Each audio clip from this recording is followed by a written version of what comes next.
William শেক্সপিয়ারের একটা drama, যেটা নাম হচ্ছে অ্যাজ ইউ লাইক ইট। হ্যাঁ, অ্যাজ ইউ লাইক ইট, এটা একটা কমেডির আন্ডারে পড়ে, প্যাস্টোরাল কমেডি। হ্যাঁ, তো এটা নিয়ে আলোচনা করব। তো এটা কতটা গুরুত্বপূর্ণ আমাদের জন্য, বা এটা আমরা কেন পড়তেছি। আমরা যদি এনটিআরসি এর সিলেবাসটার দিকে যদি তাকাই, তাহলে আমরা দেখতে পাবো, এখানে আপনারা দেখতে পাচ্ছেন সবচেয়ে বেশি হাইলাইট করছে শেক্সপিয়ারকে। এবং সমান সমান কিন্তু একদম এটাও মোটামুটি 3বার আসছে হ্যামলেট থেকে, এবং অ্যাজ ইউ লাইক ইট থেকেও কিন্তু 3বার প্রশ্ন আসছে ইন্ডিভিজুয়াল অথর্স পার্ট থেকে। হ্যাঁ, তো এই জন্য অ্যাজ ইউ লাইক ইটটাও সমান গুরুত্বপূর্ণ এনটিআরসি এর আগের সিলেবাস অনুযায়ী। পরবর্তীতে নতুন সিলেবাস দিলে এটা রাখবে, আশা করা যায় রাখবে। তবে এটা খুবই গুরুত্বপূর্ণ, এটা আমাদের পড়তে হবে। ম্যাকবেথ যতটা গুরুত্বপূর্ণ তার থেকেও বেশি গুরুত্বপূর্ণ হচ্ছে এই অ্যাজ ইউ লাইক ইট। মোটামুটি 3বার 24 সালে কিন্তু আসছে, লাস্ট ইয়ারতে। আর আপনার হচ্ছে যে 18তম যে এনটিআরসি হইলো ওইটাতে আসছে। তো এই জন্য অ্যাজ ইউ লাইক ইটটা খুবই গুরুত্বপূর্ণ, এখান থেকে আমরা অবশ্যই পড়বো। হ্যাঁ, যেহেতু এবার এমসিকিউ সিস্টেমে পরীক্ষা হবে। তো দেখেন, আহ তো এটা আসলে রাইটার সম্পর্কে কিছু বলার নেই, হ্যামলেটে আমরা বলছি, তাই এক্সট্রা করে রাইটার সম্পর্কে এখানে বলার প্রয়োজন হচ্ছে না। উইলিয়াম শেক্সপিয়ার সম্পর্কে হ্যামলেট থেকে আপনারা ওই পিডিএফ এ যাবতীয় সবকিছু আছে ওইটা পড়ে নিলে হবে। তো আমরা সরাসরি এটা কি ফ্যাক্টসে চলে যাই। হ্যাঁ, তো অ্যাজ ইউ লাইক ইট, এটা হচ্ছে এটা ফুল টাইটেল। তারপর হচ্ছে এটা যে প্লে রাইট উইলিয়াম শেক্সপিয়ার, তার লাইভ ডিউরেশনটা অবশ্যই মনে রাখতে হবে, 1564 থেকে 1616। হ্যাঁ, আর এটা পাবলিকেশন যে ডেটটা সেটা একটু মনে রাখা লাগবে আমাদের। ফার্স্ট ফোলিওতে এটা পাবলিশড হয় 1623 সালে। আচ্ছা, লিটারারি পিরিয়ড হচ্ছে রেনেসাঁ, এলিজাবেথান এজ। জনরা হচ্ছে প্যাস্টোরাল কমেডি, এটা একটু বেশি মনে রাখা লাগবে, এটা কমেডির আন্ডারে পড়ে। হ্যাঁ, ট্র্যাজি কমেডি না, কমেডির আন্ডারে যাবে। এবং এটা প্রোটাগনিস্ট এবং অ্যান্টাগনিস্ট। প্রোটাগনিস্ট হচ্ছে আমাদের যে হিরোইন রোজালিন্ড, সে যে ছদ্মবেশী গ্যানিমেড নাম ধারণ করে। আর মূল যে অ্যান্টাগনিস্ট সে হচ্ছে ডিউক ফ্রেডারিক। হ্যাঁ, সে হচ্ছে মেইন ভিলেন। আর হাফ হাফ অ্যান্টাগনিস্ট যে, সেটা হচ্ছে অলিভার, ওল্যান্ডোর ভাই, আমাদের হিরোর ভাই, বড় ভাই। আচ্ছা, point of view third person objective. স্ট্রাকচারটা তো এটা আছে মোটামুটি অনেক কয়টাই আপনার হচ্ছে যে সিন আছে। অ্যাক্ট 1 এর 3টে, এগুলো মনে রাখার দরকার নেই, এগুলো থেকে প্রশ্ন হবে না, কোনো প্রয়োজন নাই। Famous line all the world's stage, মানে উইলিয়াম শেক্সপিয়ারের মানে সবচেয়ে বেশি যেই কোটেশনটা ওয়ার্ল্ড ওয়াইড ব্যবহার করা হয় সেটা এখানে আছে। হ্যাঁ, all the world's stage and all the men and women merely players. পৃথিবীটা একটা রঙ্গমঞ্চ। হ্যাঁ, বা সমগ্র পৃথিবীটাই একটা কি নাটকের মঞ্চ। এবং all the men and women, অর্থাৎ প্রত্যেকটা পুরুষ এবং মহিলা, আমরা সবাই কি এই নাট্যমঞ্চের বা নাটকের মঞ্চের অভিনেতা অভিনেত্রী, তাই না? আসলেই তাই, আমাদের জীবনটার সাথে মিলাইলে এটা আসলেই সত্য। কেউ বলতে পারবেন এটা কোন ফিগারস অফ স্পিচের আন্ডারে পড়ে? এনিওয়ান? এটা জানা উচিত আই থিঙ্ক, কারণ ফিগারস অফ স্পিচের একটা ক্লাস। মেটাফর। হ্যাঁ, মেটাফর, এটা সুন্দর একটা মেটাফর। এটা মেটাফর আন্ডারই পড়ে, মানে সবচেয়ে শুরুতে সবচেয়ে আগে মেটাফরের আন্ডারে পড়বে। আর এছাড়া সিম্বলের আন্ডারে কিছুটা যায়, তবে মেটাফরটা বেশি হাইলাইট করে। হ্যাঁ, আচ্ছা, মেটাফর চেনার উপায়।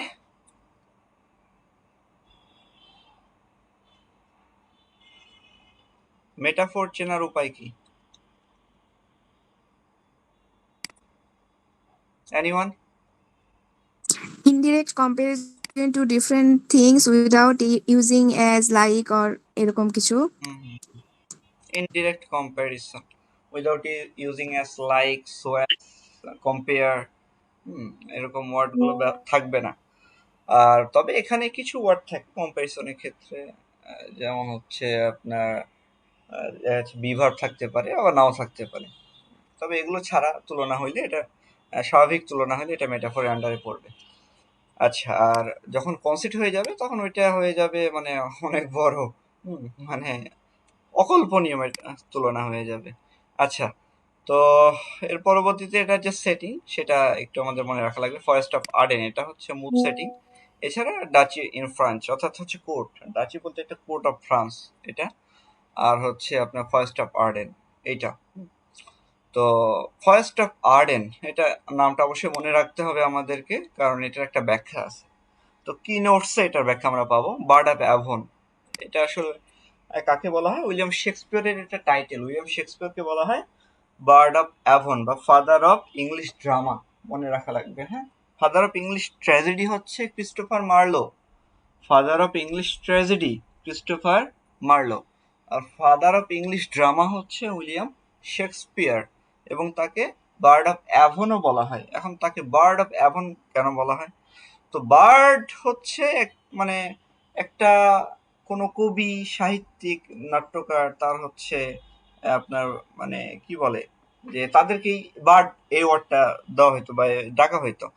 তো আর অ্যাভন হচ্ছে একটা নদীর নাম। হ্যাঁ, আর উইলিয়াম শেক্সপিয়র থাকতেন যে শহরে, সেই শহর হচ্ছে নাম হচ্ছে স্ট্র্যাটফোর্ড আপন অ্যাভন, এটাই ওই শহরের অফিসিয়াল নাম। তো এই জন্য তাকে বলা হয় বার্ড অফ অ্যাভন, অর্থাৎ অ্যাভনের কবি, অ্যাভনের গায়ক, অ্যাভনের নাট্যকার। হ্যাঁ, এইভাবে তাকে, এই জন্য এই টাইটেলটা তাকে দেওয়া হয়। আচ্ছা, জন্মস্থানের নাম অনুসারে তাকে কিন্তু এই টাইটেলটা দেওয়া হয়েছে। আর ফরেস্ট অফ আর্ডেন, তো আর্ডেন ছিল হচ্ছে উইলিয়াম শেক্সপিয়রের মায়ের নাম। হ্যাঁ, উইলিয়াম শেক্সপিয়রের মায়ের নাম ছিল হচ্ছে ম্যারি আর্ডেন। হ্যাঁ, তো বিষয়টা হচ্ছে এমন যে আমাদের নিরাপদ আশ্রয় কোথায়? মায়ের কোল, তাই না? পৃথিবীতে প্রত্যেকটা সন্তানের নিরাপদ আশ্রয় হচ্ছে মায়ের কোল। তো উইলিয়াম শেক্সপিয়র এখানে ফরেস্ট অফ আর্ডেন, আসলে এটা একটা কাল্পনিক জায়গা, যদিও ফ্রান্সে একটা বনের নাম আছে আর্ডেন, বাট একটা জায়গার নাম আছে আর কি, একটা বন বলছে, একটা জায়গার নাম আছে হচ্ছে ফরেস্ট অফ আর্ডেন। তবে সেইটা না, বরং তিনি তার মাকে তিনি কি করতে চাইছেন, অমর করে রাখতে চাইছেন। যেমন হচ্ছে আহ আর্ল অফ সাউদাম্পটন, সেখানে তাকে তিনি আপনার হচ্ছে যে ইয়ে করতে, ওই যে সনেট 18-এ, হ্যাঁ, অমর করে রাখার জন্য ওই যে শেষে দুইটা লাইন বলছেন যে so long man can breathe or eyes can see, so long live this and this gives life to thee. তো যতদিন পর্যন্ত মানুষ নিঃশ্বাস নিবে অ্যান্ড মানুষের চোখ দেখতেই থাকবে পৃথিবীতে, ততদিন পর্যন্ত কি আমার এই কবিতাটা থাকবে এবং এই পৃথিবী তোমাকেও জানবে। এইভাবে যেভাবে এইভাবে তিনি কি করছেন, তার বন্ধুকে অমর করে রাখছেন, ঠিক তেমনি একইভাবে এই জায়গাটায়, এই ড্রামাটায়, এই কমেডিতে তিনি তার মায়ের নামটা ব্যবহার করে, তার মায়ের নাম অনুসারে বনের নামটা দিয়ে কি করছেন, তার মাকে, মায়ের নামটাকে অমর করে রাখছেন। আর এটা কেন? কারণ মায়ের সংস্পর্শে কি সব, এটা হচ্ছে সবচেয়ে নিরাপদ জায়গা। এখানে আসার পরে সবাই কিন্তু নিরাপদ হয়ে যায়। পাশাপাশি একটা মা কি সন্তানকে জেন্টেল বানায়, ঠিক তেমনি এই ফরেস্ট অফ আর্ডেনে আসার পরে, এটার স্টোরি আপনারা সবাই জানেন, কম বেশি মোটামুটি সবাই জানেন। এখানে আসার পরে সবাই কি ভালো হয়ে যায়, মায়ের স্পর্শে, মায়ের সংস্পর্শে, মায়ের কাছাকাছি আসায় সবাই ভালো হয়ে যায়। ফরেস্ট অফ আর্ডেনে আসার পরে কি হয়, সবাই, প্রত্যেকটা চরিত্র কিন্তু ভালো হয়ে যায়। অলিভার ভালো হয়ে যায়, তারপরে ডিউক ফ্রেডেরিক, যে হচ্ছে ডিউক সিনিয়রের ছোট ভাই, যাকে নির্বাসন করা হয়েছিল, তো ডিউক ফ্রেডারিক এখানে এসে সেও ভালো হয়ে যায়, একটা সন্ন্যাসীর দেখা পায় এবং সে সিদ্ধান্ত নেয় যে সে তার ভাইয়ের রাজ্য ফিরিয়ে দিবে এবং সে কি করবে, আজীবন সন্ন্যাসী হিসেবেই কাটিয়ে দিবে। তো দেখেন এই জায়গাতে ফরেস্ট অফ আর্ডেন, এটা হচ্ছে পিউরিফিকেশনের একটা জায়গা। হ্যাঁ, যে এটার দ্বারা তিনি কি করছেন, তার মাকে অমর করে রাখছেন। আচ্ছা, তো এরপরে হচ্ছে ব্যাকগ্রাউন্ড। তো এইটা আসলে তিনি কেন লিখছেন, এটা এটার মেইনলি দুইটা কারণ আছে। দুইটা কারণ। নাম্বার ওয়ান, সেটা হচ্ছে আহ, তিনি এই যে এটা যে প্রেক্ষাপট, হ্যাঁ, এই যে আপনার হচ্ছে যে এটা যে স্টোরিটা, এটা তো আসলে অনুপ্রাণিত, কোনো কিছু তো অনুপ্রাণিত করে। তো উইলিয়াম শেক্সপিয়ার তিনি কি করছিলেন, থমাস লজ, তিনি একজন ইউনিভার্সিটি উইটস। হ্যাঁ, ইউনিভার্সিটি উইটস কারা? যারা হচ্ছে আহ, অক্সফোর্ড এবং ক্যামব্রিজ ইউনিভার্সিটি থেকে পড়াশোনা করেছে এবং আহ, মানে লিখনিকেই তাদের পেশা হিসেবে বেছে নিয়েছে। হ্যাঁ, এরা এলিজাবেথান যুগে ছিল এই রাইটাররা। তো তাদেরকে এই জন্য একসাথে ইউনিভার্সিটি উইটস বলা হয়। তাদের মধ্যে অনেকেই ছিলেন ক্রিস্টোফার মার্লো, তিনি ছিলেন হচ্ছে সেন্ট্রাল সান বা কেন্দ্রীয় চরিত্র আর কি, ওখানকার সবচেয়ে লিডিং বা ইনফ্লুয়েন্সিয়াল রাইটার ক্রিস্টোফার মার্লো। এছাড়া ছিলেন রবার্ট গ্রিন, তারপরে থমাস লজ, থমাস ন্যাশ, তারপরে হচ্ছে থমাস কিড। থমাস কিড কিন্তু আলাদা, তিনি বাড়ি থেকে, তিনি ওই অক্সফোর্ড বা ক্যামব্রিজ ইউনিভার্সিটি থেকে না, বাট তাকে এই দলে রাখা হয়। হ্যাঁ, তো তাদের মধ্যে একজন হচ্ছে এই থমাস লজ। তো তারই একটা ড্রামা ছিল যার নাম ছিল হচ্ছে রোজালিন্ড। রোজালিন্ড। তো সেখানে এটা থেকে, ওই ড্রামা থেকে তিনি মূলত এই হিরোইনের নামটাই নিয়ে নিয়েছেন, রোজালিন্ড। পাশাপাশি ওইটার যে স্টোরি লাইন সেটাও তিনি একটু পিক করছেন তার এই গল্পে। হ্যাঁ, তো অর্থাৎ তার অনুপ্রেরণা কোথায় থেকে আসছে? থমাস লজের ড্রামা রোজালিন্ড থেকে। আর পাশাপাশি যে পলিটিক্যাল ব্যাকগ্রাউন্ড সেই দিকে আমরা একটু এখন দেখবো। হ্যাঁ, তো উইলিয়াম শেক্সপিয়র এই ড্রামাটা কেন লিখছে? তো এই ড্রামাটা মূলত লেখা হয় মোটামুটি এটা দেখেন রিটেন ডেট কত দেওয়া আছে। রিটেন ডেট দেওয়া আছে 1599 সাল। হ্যাঁ, তো 1603 সালে কুইন এলিজাবেথ মারা যায়। 1558 থেকে 1603। তো 1603 সালে তিনি মারা যান। তো 1599 সালের দিকে তিনি অনেক বার্ধক্যে ভুগতেছিলেন। হ্যাঁ, তিনি খুব অসুস্থ। কুইন এলিজাবেথ এর কথা বলতেছি। তো তিনি খুব অসুস্থ। তো কুইন এলিজাবেথ তিনি রাজ্য সামলাইতে গিয়ে তিনি বিয়েই করেন নাই জীবনে। তো তার তো যোগ্য উত্তরাধিকারী নাই, তাহলে কি হবে? তার আশেপাশের লোকজন মনে করতেছিল যে আমি হব রাজা, আমি হব রাজা, আমি হব রাজা। ইভেন দু একজন তার ভেতরে ভেতরেই মানে ষড়যন্ত্র শুরু করতেছিল। তো দেখেন আহ, এছাড়া মানে এটাই ষড়যন্ত্র শুরু করতেছিল। তো তখন উইলিয়াম শেক্সপিয়ার কি করেন? অ্যাজ ইউ লাইক ইট এবং জুলিয়াস সিজার নামে এই যে দুইটা ড্রামা তিনি লিখেন। তো এর মাধ্যমে তিনি এই মেসেজটাই দিতে যাচ্ছেন যে অ্যাজ ইউ লাইক ইট ড্রামাতে কি হয়, যে ব্যানিশ হয়, সবকিছু উলটপালট হয়ে যায়। জুলিয়াস সিজারে কি হয়ে যায়?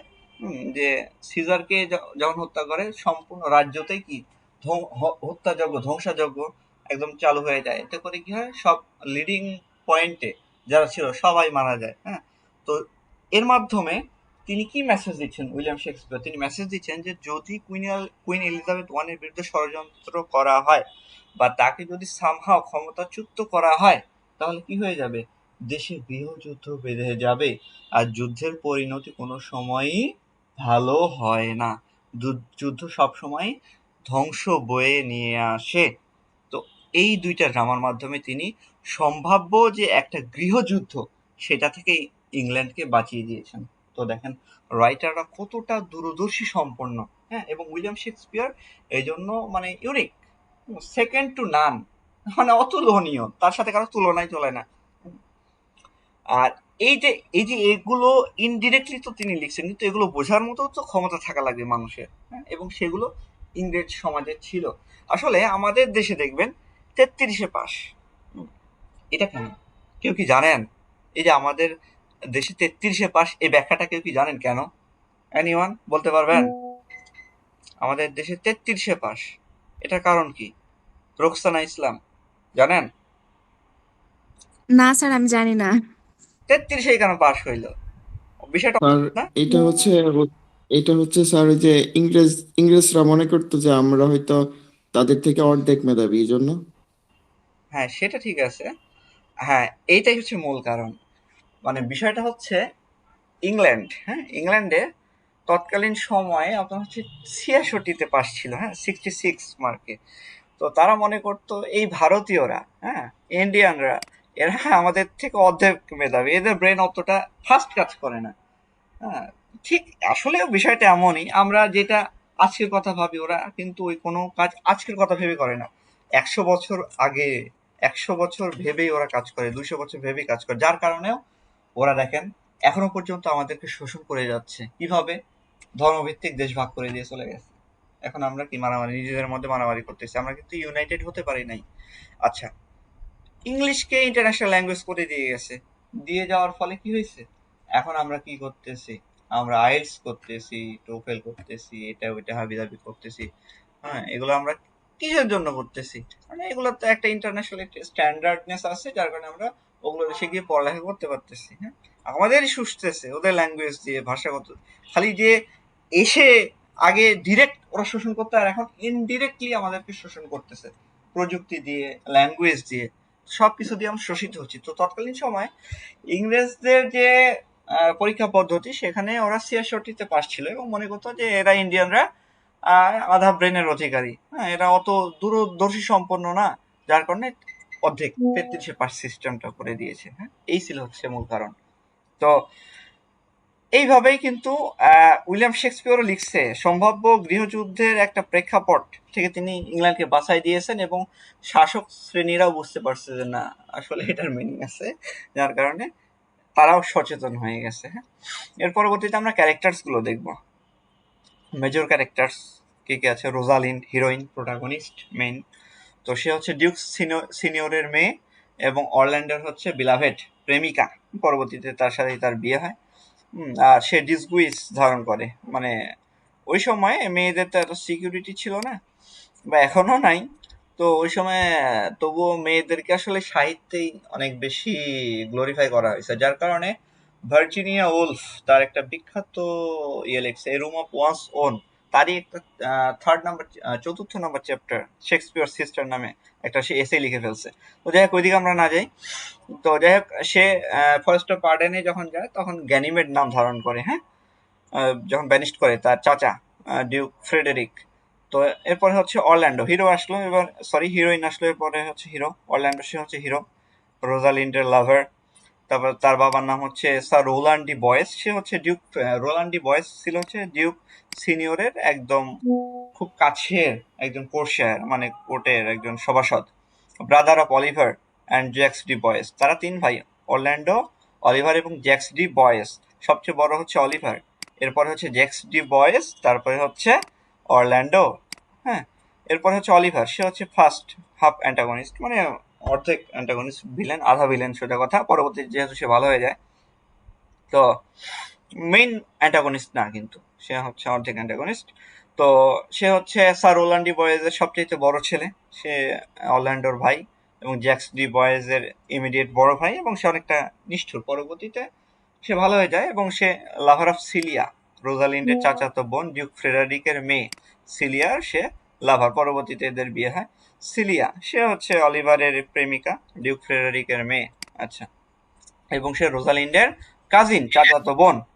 সে যখন ফরেস্ট অফ আর্ডেনে যায় সে অ্যালিয়েনের নাম ধারণ করে। হ্যাঁ, এই ছদ্মনামটা ধারণ করে।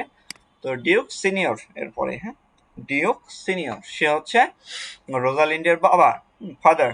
তো সেই হচ্ছে এই অরিজিনাল, মানে শাসক, ডাচি, তো ফ্রেঞ্চ কোর্টের।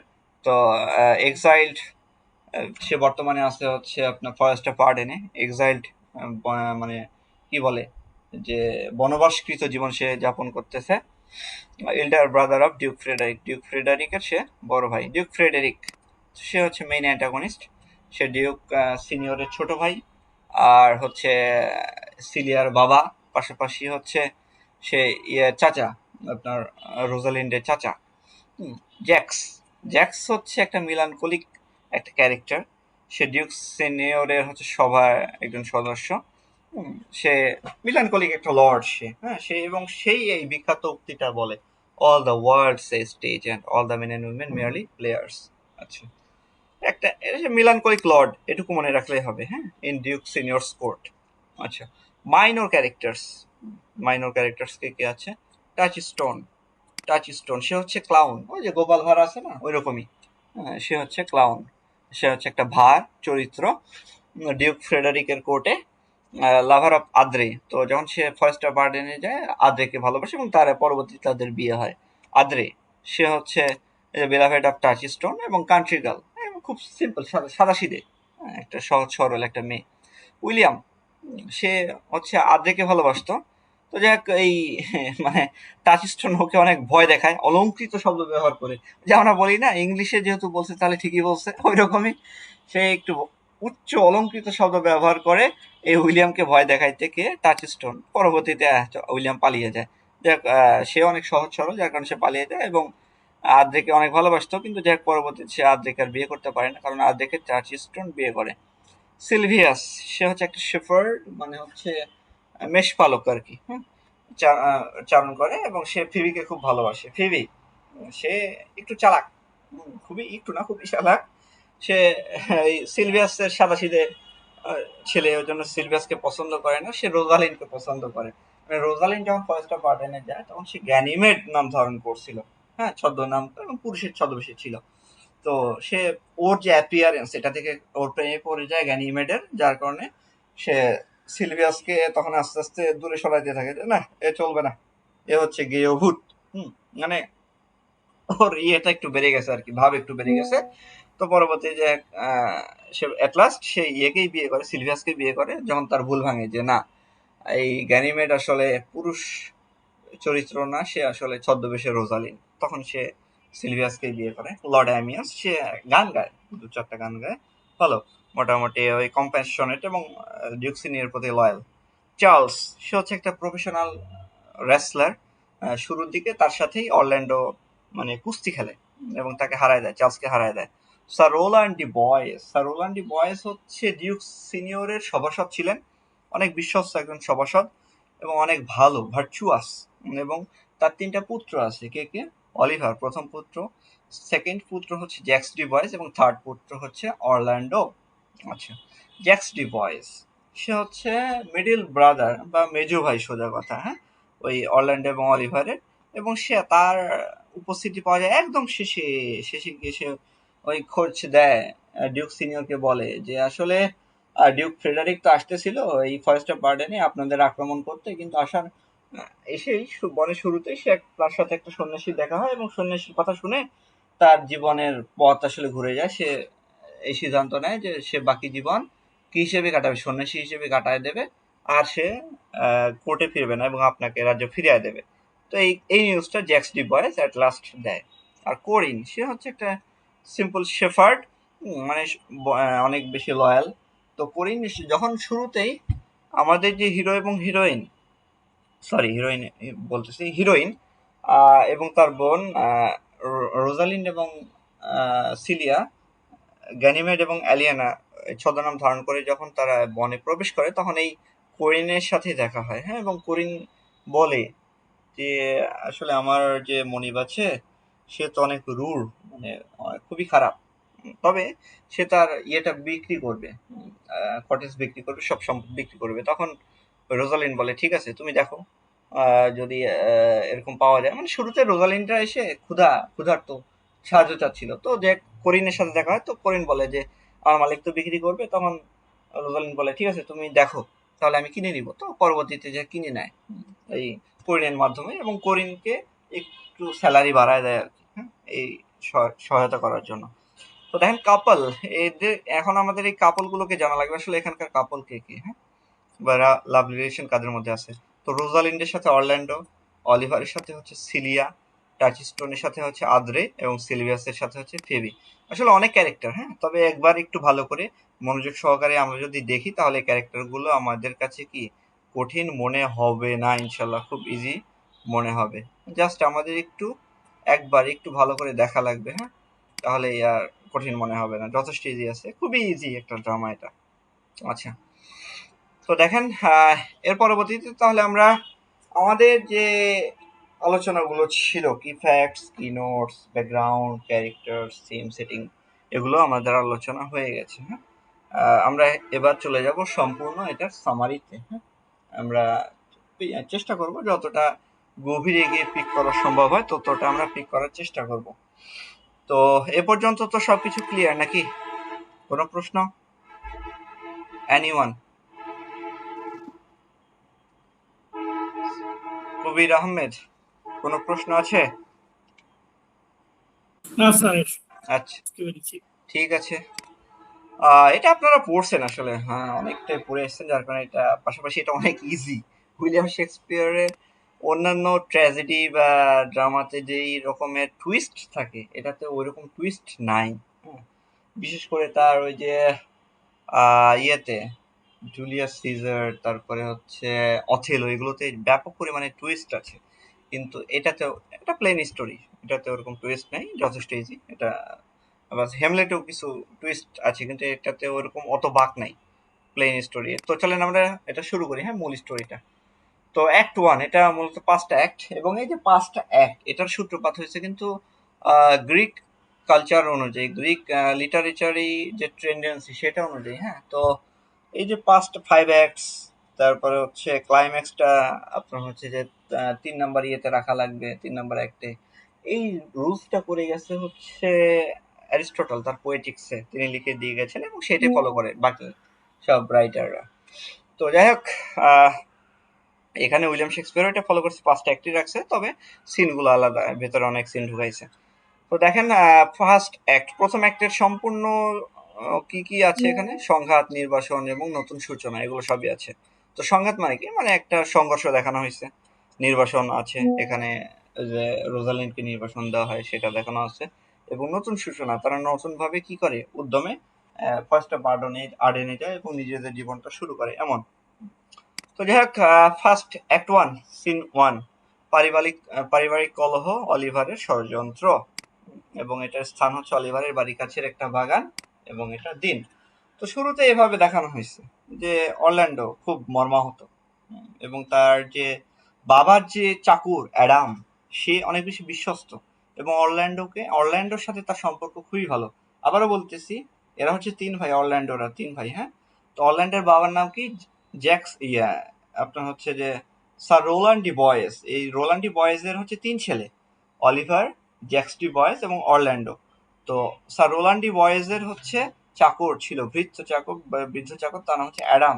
বর্তমানে অ্যাডামের সাথে কার সম্পর্ক খুবই ভালো, সেটা হচ্ছে অরল্যান্ডোর সম্পর্ক খুবই ভালো। তো এ কথা বলতেছে এরা দুইজন যে আসলে আমার ভাই, অলিভার, অরল্যান্ডো অ্যাডামকে বলতেছে যে আমার ভাই অলিভার আমার সাথে ন্যায় বিচার করে নাই। আমার বাবা যত সম্পদ রেখে গেছে, আমাকে আমার দায়িত্ব আমার এই ভাইয়ের কাছে দিয়ে গেছে, কিন্তু আমার ভাই তো আমাকে লেখাপড়া শেখায় নাই, শিক্ষিত করে নাই, আমাকে সম্পদ থেকে বঞ্চিত করতেছে। মানে অলিভার যে বড় ভাই, সে অরল্যান্ডোকে পছন্দ করে না, একদম ছোট যে অরল্যান্ডোকে পছন্দ করে না। কিন্তু জ্যাক্স ডি বয়েস যে মেজো ভাই, তার উল্লেখ করে বলতেছে তাকে পড়াইছে, অরল্যান্ডো বলতেছে তাকে পড়াইছে কিন্তু আমাকে পড়ায় নাই, আমাকে শিক্ষা থেকে বঞ্চিত করতেছে। হুম। তো যাই হোক, এইভাবেই আহ, মানে বলে, দুজনে কথা বলে, এবং অ্যাট লাস্ট পরবর্তীতে অলিভার সেখানে প্রবেশ করে এবং দুই ভাইয়ের মধ্যে কথা কাটাকাটি হয়, হ্যাঁ। এবং অলিভার তাকে অপমান করে, তখন অরল্যান্ডো কি করে, তার গলা চেপে ধরে যে হ্যাঁ তুমি আরো বেশি উল্টাপাল্টা কথা বলতেছো, তুমি আমাকে এগুলো থেকে বঞ্চিত করছো আর বেশি বেশি কথা বলতেছো। হ্যাঁ, তখন সে তাই করে যে আমার বাবা উইলে যে 1000 ক্রাউন, এটা তুমি আমাকে ফেরত দাও, আমার সম্পদ আমাকে বুঝাই দাও। তখন অলিভার রেগে যায়, বলে যে তোকে কিছুই দিব না, যা তুই চলে যা। তখন পাশাপাশি তার যে বৃদ্ধ যে চাকর, যে খুব বিশ্বস্ত অ্যাডাম, তাকে অপমান করে যে এই চাকর হচ্ছে মাথা খাইছে, হ্যাঁ, মাথা গরম করে দিছে, তাকে উল্টাপাল্টা বলে অপমান করে তাড়ায় দেয়। তো যাক, অরল্যান্ডো এবং অ্যাডাম চলে আসে, নিজেদের বুঝতে চলে আসে। তো এর মধ্যে অলিভারের যে চাকর বিশ্বস্ত, সে হচ্ছে ড্যানিশ, হ্যাঁ। তো সে এসে বলে যে এই যে ডিউক ফ্রেডারিকের কোর্টের যে রেসলার চার্লস, সে দরজা দাঁড়ায় আছে, আপনার সাথে কথা বলতে চায়। তো যাক, সেই জায়গাতে পাশাপাশি এটাও বলে, যে আলোচনা হয় যে চার্লস আসে এবং তারা আলোচনা করে যে এই যে ডিউক সিনিয়রকে তার ভাই ডিউক ফ্রেডারিক, সে তো করছে, আহ, নির্বাসিত করছে। পাশাপাশি আগামীকাল ডিউক ফ্রেডারিকের কোর্টে একটা আছে, হুম, আপনার হচ্ছে যে একটা কুস্তি লড়াই আছে, এবং সেখানে আপনার ভাই অরল্যান্ডো সে কিন্তু লড়াই করতে যাচ্ছে, হ্যাঁ।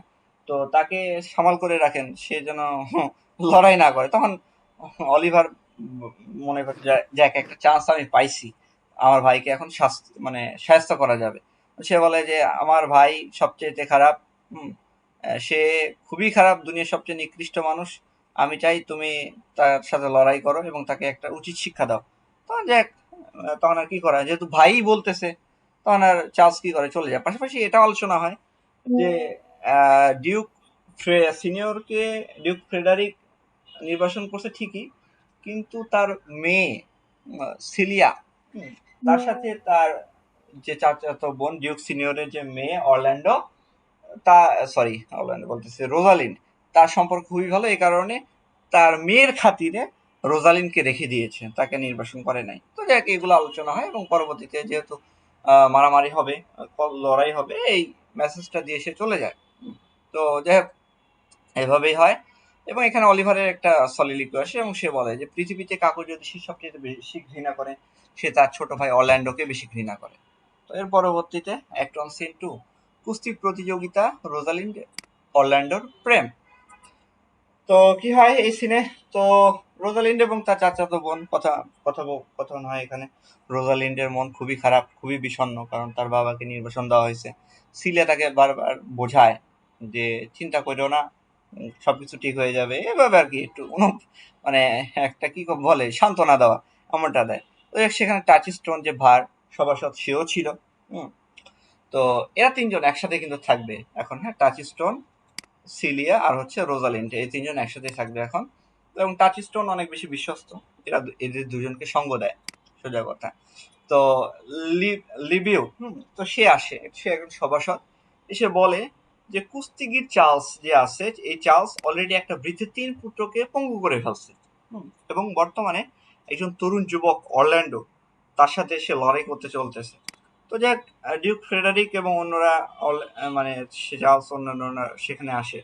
তো ডিউক ডিউক তখন ফ্রেডারিক, আহ, মানে এরা সবাই ওই জায়গাতে চলে আসে যেখানে রেসলিং হচ্ছে, হ্যাঁ। তো ওই জায়গাতে আসার পরে ডিউক বলে, মানে দেখে যে অরল্যান্ডো তো, ডিউক ফ্রেডারিক বলে যে দেখে যে অরল্যান্ডো খুবই ছোট এবং তরুণ, তখন ওই ওদেরকে রোজালিন এবং সিলিয়াকে বলে যে এই বাচ্চাকে বলো, এই ছেলেকে বলো এখান থেকে যেন চলে যায়, তাছাড়া তো সে তো জীবনই হারায় ফেলবে। তখন ওই ইয়েরা বলে, রোজালিন্ড এবং সিলিয়া বলে, বিশেষ করে রোজালিন্ড বলে যে তুমি লড়াই কইরো না, তুমি লড়াই থেকে বিরত থাকো। তোমার আসলে এখানে লড়াই করা উচিত হবে না, কারণ চার্লস একজন প্রফেশনাল রেসলার, তোমাকে সে মেরে ফেলবে। তখন অরল্যান্ডো একটা বিশাল মানে অনেক একটা কি বলে যে খারাপ, খারাপ না, সরি, অনেক হৃদয় বিদারক একটা উক্তি বলে, এবং এটা বলে যে I fill up my place with maybe better supplied when I have made it empty. যে এই যে পৃথিবীতে, হ্যাঁ, আমার জায়গা দখল করা মানুষ আছে, আমার মৃত্যু হলে কোনো কিছু, কারো কিছু যায় আসে না, কারো কিছুই যায় আসবে না।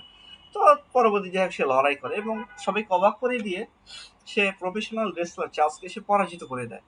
তখন তার যে রেসলিং, এটা দেখে ফিদা হয়ে যায় হচ্ছে Rosalind. Hmm.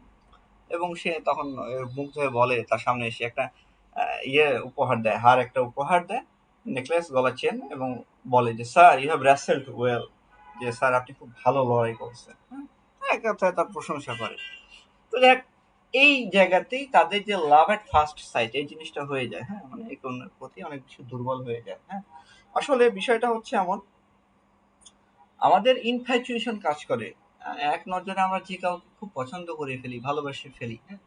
But long time আমরা যদি কারোর সাথে থাকি, তখন আর তাকে ভালো লাগবে না, ভালো লাগে না, এমন। কিন্তু শুরুতেই কাউকে ভালো লাগতে তার চেহারা লাগে না, এই কোনো কিছু যদি ভালো লেগে যায়, তার কথা বলার স্টাইল, তার হাঁটার স্টাইল, তার দেখা যাচ্ছে চুলের কাটিং, হেয়ার স্টাইল, তো এই বিভিন্ন কোনো কিছুই অ্যাট্রাক্ট করে, এটাকে বলা হয় ইনফ্যাচুয়েশন। তো এই জায়গাতে আসলে ইউরোপিয়ানদের ক্ষেত্রে ওরা ইনফ্যাচুয়েশনে বিশ্বাস করে না, ওরা এটাকে বলে লাভ এট ফার্স্ট সাইট। এবং ওদের ক্ষেত্রে বিষয়টা এমনই, হ্যাঁ, ওদের ক্ষেত্রে এমনটা হয়, প্রথম দর্শনেই ভালোবাসা হয়, কারণ ওদের ভালোবাসা হইতে যতক্ষণ ছাড়তে ততক্ষণ। তো ওই যে মানে ভালোবাসে একবারে চিরকাল ধরে থেকে গেলাম, ওই রকম বর্তমানে ওদের আর হয় না। ওই সময় এলিজাবেথের যুগে কিছুটা এরকম ছিল, যে অন্তত থাকতো, একসাথে থাকতো, সংসার করতো, বাট বর্তমানে ভেঙে যাচ্ছে, পরিবার ব্যবস্থা ওখানে নাই বললেই চলে। তো যাই হোক, তো এর পরবর্তীতে কি হয়? তো আহ, তো এই জায়গাতে যখন সে জিতে, হ্যাঁ, তখন এই যে লাভ ইউ, তো তখন অরল্যান্ডোকে বলে যে আসলে তোমার জীবন একটু সংকটের মধ্যেই আছে, হ্যাঁ। কারণ মানে এখানে ইয়েটা বুঝতে পারছে ওই যে ডিউক ফ্রেডারিক, যে তুমি কি, তুমি হচ্ছ আহ ইয়ের ছেলে, স্যার রোলান্ডি বয়েজের ছেলে, যার কারণে তোমার ক্ষতি করতে পারে। পাশাপাশি তোমার ভাই অলিভার, সেও কিন্তু তোমার প্রতি অসন্তুষ্ট। তো এই জন্য অরল্যান্ডো বুঝতে পারে যে আসলে তার এখন মানে উপায় নাই, পালিয়ে পালিয়ে যাইতে হবে, এমন একটা সে ইয়ে করে। তো এর পরবর্তীতে অ্যাক্ট 1 সিন 3, রোজালিন্ডের নির্বাসন এবং পলায়নের পরিকল্পনা, যেখানে সে পালা যায়, সোজা কথা।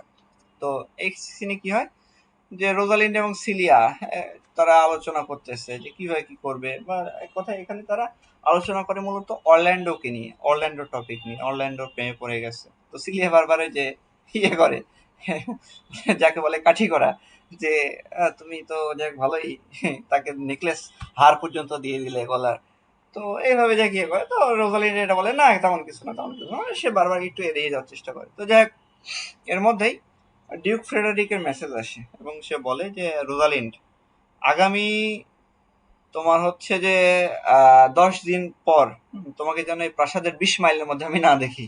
মানে তাকে 10টা দিন সময় দেয় যে যদি দেখি তাহলে কিন্তু তোমার কি করা হবে। মানে ওই সময় এটা কারণ কি, এটা কারণ হচ্ছে রোজালিন্ড রাজ্যে তার মেয়ে সিলিয়ার থেকেও বেশি জনপ্রিয় সবার মধ্যে। হ্যাঁ, তো তার রূপ গুণ এগুলো সবকিছুর কারণে সে অনেক বেশি জনপ্রিয়।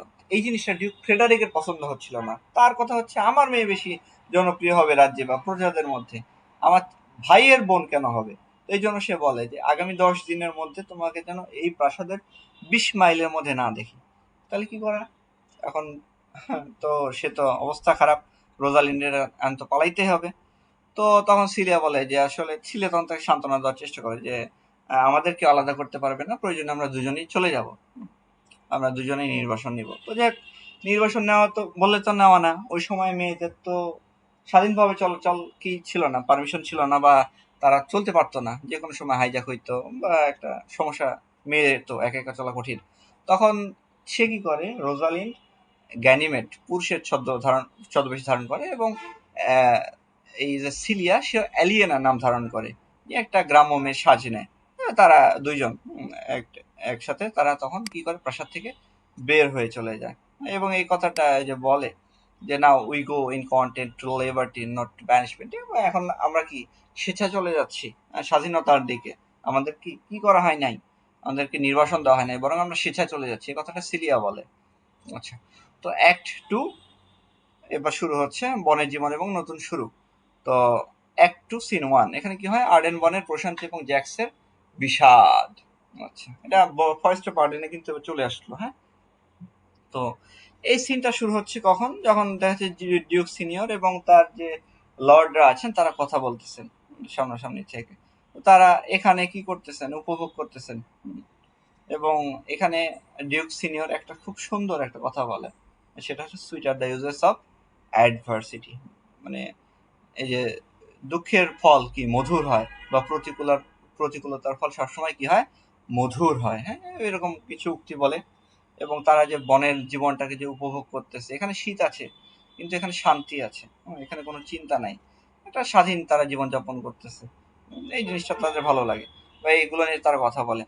তবে এখানে যে আমাদের যে আরেকটা যে লর্ড ছিল জ্যাক্স, সে অনেকটা মর্মাহত, কারণ এখানে আসার ফলে কি হয়েছে, ডিউক সিনিয়র এবং তার সাঙ্গ পাঙ্গরা, তার লর্ডরা বনের পশুদের শিকার করে খাচ্ছে, বা ফলও খাচ্ছে বনের, কিন্তু পশুদের শিকার করতেছে। এতে করে কি করতেছে, তারাও কিন্তু একজনকে বা এই বনের যারা প্রকৃত অধিকারী তাদেরকে কিন্তু উচ্ছেদ করতেছে, নিরীহ প্রাণীদের হত্যা করে মারতেছে। এই জন্য জ্যাক্স কি, তাকে মিলানকোলিক লর্ড বলা হয়। তাহলে who is the melancholic lord? Jaques, এটা মনে রাখবেন। হ্যাঁ, জ্যাক্সটি বয়েজ না কিন্তু, এটা হচ্ছে জ্যাক্স। আচ্ছা, তো সে এই জন্য কিছুটা বিষণ্ণ। তো যাই হোক, তো এইভাবেই মূলত এটাও শেষ হয়। তো এর পরবর্তীতে ডিউকের ক্রোধ এবং সন্দেহ। তো এই জায়গাতে কি হয়, যে যেহেতু তার মেয়েরা পালাই গেছে, হ্যাঁ, তার মেয়ে সিলিয়া এবং তার ভাইয়ের মেয়ে রোজালিন তারা পালাই গেছে, সে অনেক বেশি ক্ষিপ্ত। পাশাপাশি তার যে বাড়ির যে কাজের মেয়ে সিলিয়ার যে পরিচারিকা, তার নাম হচ্ছে হেসপেরিয়া। তো সে এসে বলে যে আমি শুনছি রাজামশাই, এই রোজালিন্ড মেয়েটা অর্থাৎ আপনার ভাইয়ের মেয়েটা ওই যে অরল্যান্ডো যে যুদ্ধে জিতেছে না, তার কিন্তু প্রশংসা করছে। আমার বিশ্বাস তার সাথেই পালাইছে তারা, এই কথাটা সে বলে, মানে আগুনে ঘি ঢেলে দেয় সোজা কথা। তো তখন ডিউক ফ্রেডারিক অনেক রেগে যায় যে এত বড় সাহস। হুম, তখন সে ইয়ে করে, ওই যে অলিভারকে ডেকে পাঠায় যে তাহলে এই ইয়ে অরল্যান্ডোর যে ভাই, তার সে তো অলিভার, তাকে ডেকে পাঠাও, তার সাথে আমার কথা আছে। হ্যাঁ, তো এইভাবে যে কথা হয়। তো এর পরবর্তীতে কি হয়, অ্যাডামের অ্যাক্ট 2 সিন 3, হ্যাঁ, অ্যাডামের বিশ্বস্ততা এবং গৃহত্যাগ। তো ইতোমধ্যে কিন্তু অরল্যান্ডো এবং অ্যাডাম এরা বের হয়ে গেছে। হ্যাঁ, কারণ এরা বুঝতে পারছে যে আসলে অলিভার কি তাদেরকে মানে পরিকল্পনা করতেছে, যেহেতু প্রথম সুযোগটা মিস হয়ে গেছে চার্লসের মাধ্যমে। তো এখন পরিকল্পনা করতেছে আজ রাতেই তাকে মেরে ফেলবে অরল্যান্ডোকে। হ্যাঁ, সবার ঘরে হয় পুড়িয়ে মারবে, না হয় বিষ খাইয়ে মারবে। তো এইরকম একটা পরিকল্পনা যখন তারা ইঙ্গিত পায় তখন তারা পালায় যায় যে অ্যাডামকে নিয়ে। তো অ্যাডাম কি করে, কতটা বিশ্বস্ত দেখেন, তার সারা জীবনের সঞ্চয় 500 গোল্ড ক্রাউন এটা সে অরল্যান্ডোর হাতে তুলে দেয় এবং বলে যে আমাকেও তোমার সাথে নাও, আমিও আপনার সাথে যেতে চাই।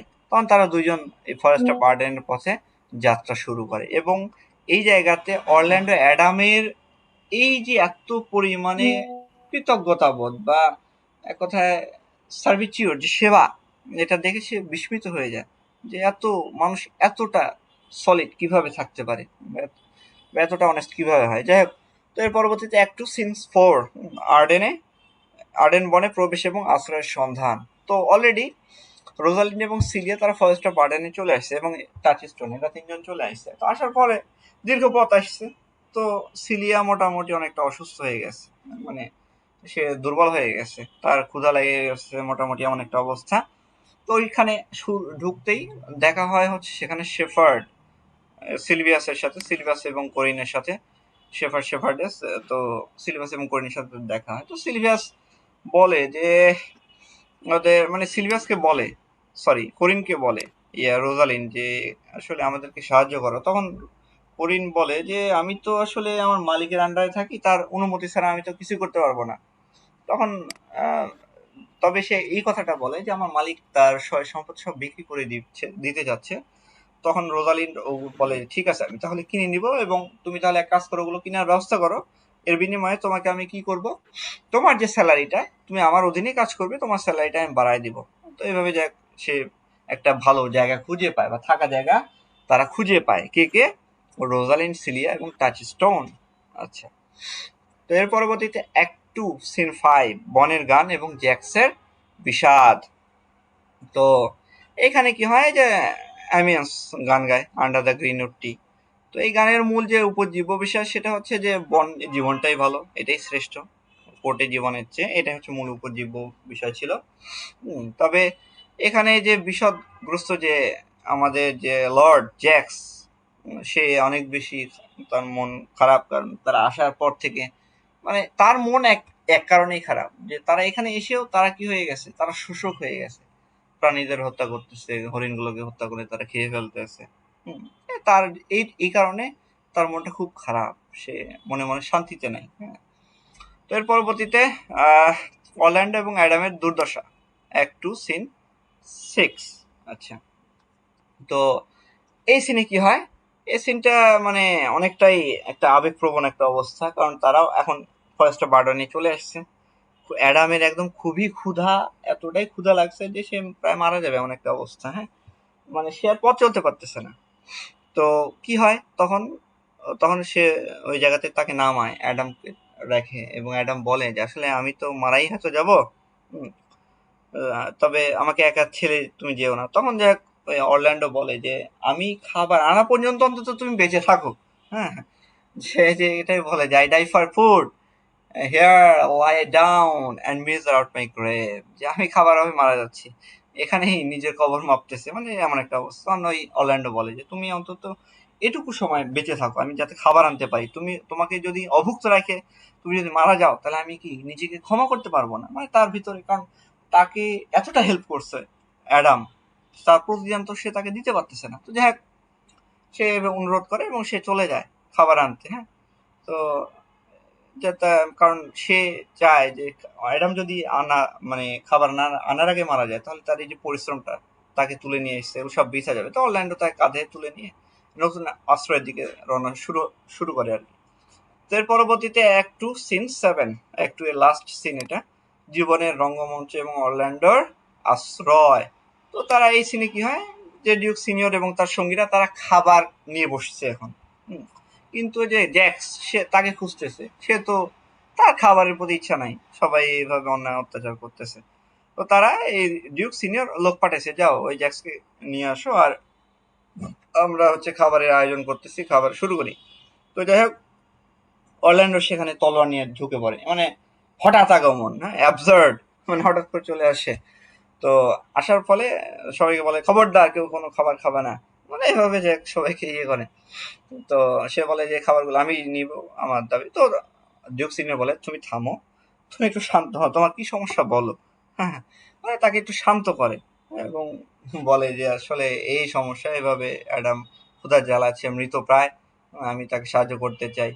তো যাই হোক, ডিউক সিনিয়র বলে ঠিক আছে, আমরা কেউ খাবো না, তুমি তাকে নিয়ে আসো, তারপরে আমরা একসাথে খাবো। তো যাই হোক, অরল্যান্ডো অ্যাডামকে আনতে যায় এবং ডিউক সিনিয়র তখন ওই এখানে মানে সেও এটা বুঝতে পারে যে এই পৃথিবীতে শুধুমাত্র তারা একাই দুঃখে নাই, সবাই দুঃখে আছে।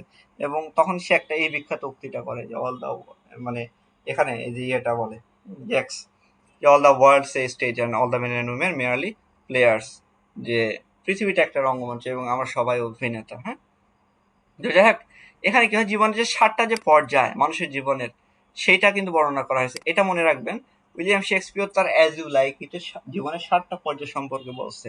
এই যে শিশু, তারপর হচ্ছে স্কুল ছাত্র, তারপর হচ্ছে আপনার প্রেমিক, তারপরে হচ্ছে যোদ্ধা, বিচারক, বৃদ্ধ, আর শিশু সদৃশ বয়স্ক, মানে একদম মানে লাস্ট শৈশব আর কি। মানে মানুষ বৃদ্ধ হয়ে গেলে আবার শিশু পর্যায়ে চলে যায়, শিশুদের মতোই করে। তো ওইরকম একটা অবস্থা। হ্যাঁ, প্রত্যেকটার ব্যাখ্যা, এটা এক লাইনে ব্যাখ্যা সহ আছে, এগুলো পরে এগুলো মনে রাখবেন যে জীবনের 7টা স্টেজ সম্পর্কে বলছে। এগুলো কিন্তু এমসিকিউতে আসার সম্ভাবনা আছে। তো সিনের শেষে যাক, অরল্যান্ডো অ্যাডামকে কাঁধে নিয়ে আসে এবং ডিউক তাদের কি এটা গ্রহণ করে এবং তারা যাক একসাথেই খাবার শুরু করে। বিশেষ করে তখন ডিউক সিনিয়র জানতে পারে যে সে হচ্ছে স্যার রোল্যান্ডি বয়েস, তখন তাকে খুব সুন্দর মানে খুব সাদরে গ্রহণ করে। হ্যাঁ, এবং তারা একসাথে খাবার গ্রহণ করে। তো এরপর হচ্ছে অ্যাক্ট থ্রিতে সম্পূর্ণ থ্রি জুড়ে কি আলোচনা আছে, বনের মধ্যে প্রেম এবং বিভ্রান্তি, এগুলো আছে। তো অ্যাক্ট 3 সিন 1, অলিভারের ওপর ডিউকের দণ্ড এবং সম্পত্তি বাজেয়াপ্ত। তো এই সিনে কি হয়, যে নাটকে যে খলনায়ক অলিভার, সে নিজেই নিজের জালে ফেসে যায়। ডিউক ফ্রেডারিক তাকে মানে তার মেয়ে হারাইছে, তার ভাতিজি চলে গেছে, তো এইগুলোতে বিশেষ করে তার মেয়েকে হারিয়ে সে অনেক বেশি রাগান্বিত এবং সে মনে করে যে অরল্যান্ডোর হাত আছে। তাহলে অরল্যান্ডো কার ভাই? অলিভারের ভাই। অলিভারকে সে তলব করে যে অলিভারকে নিয়ে আসো, ডেকে নিয়ে আসো। হ্যাঁ, তখন ওই অলিভারকে নিয়ে আসা হয় এবং অলিভার বলে যে আমি আমার ভাইকে কখনোই ভালোবাসিনি, তাকে ঘৃণা করি। এই যে এই লাইনটা বলে যে I never loved my brother in my life, মানে আমি আমার ভাইকে জীবনে কখনোই ভালোবাসিনি।